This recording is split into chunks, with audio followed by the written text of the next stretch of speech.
A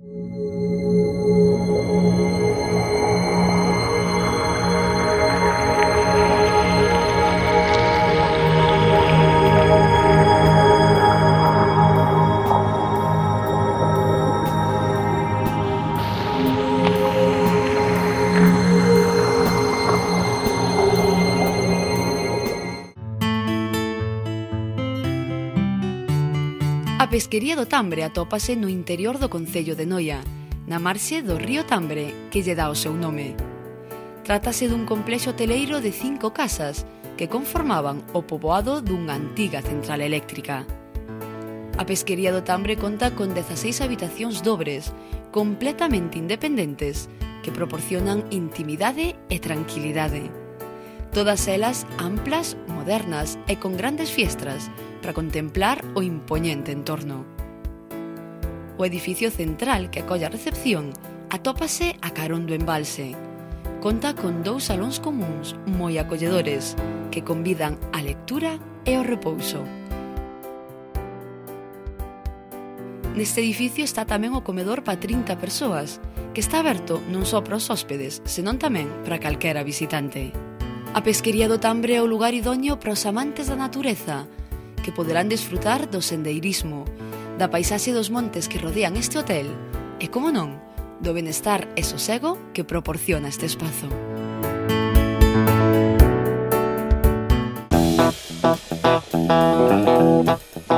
Hoxe propoñemos unha nova forma de coñecer Galiza en quads. Comenzaremos o percorrido no cumio do Monte Neme, situado no municipio de Carballo. Un lugar máxico segundo as máis antigas lendas, suposto escenario de rituais de meigas na noite de San Xoán. Neste lexendario monte atópanse as minas de wolframio que conforman xa de por sí un espectacular entorno. Pero o máis atractivo destas paraxes son sen dúbida as impresionantes vistas que nos ofrecen de Razo, Baldaio, Caión e Malpica. Son varias as rutas organizadas que se poden realizar en quads por estes lugares.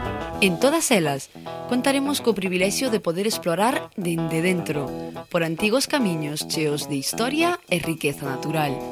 Estas rutas son aptas para calquera que se propoña facelas, xa que son moi sinxelas e están sempre guiadas por monitores que coñecen perfectamente a zona.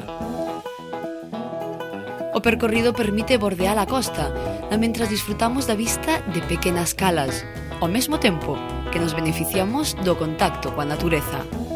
Ao fin, unha aventura que non esqueceremos.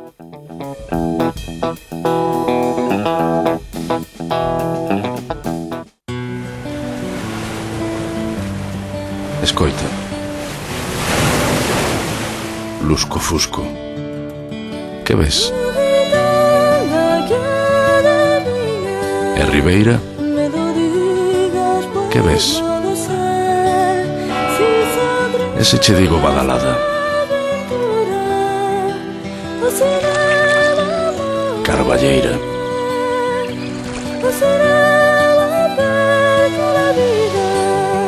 Morriña, séntela. Entendes agora por que en Galicia usamos palabras únicas para falar de emocións únicas. Galicia.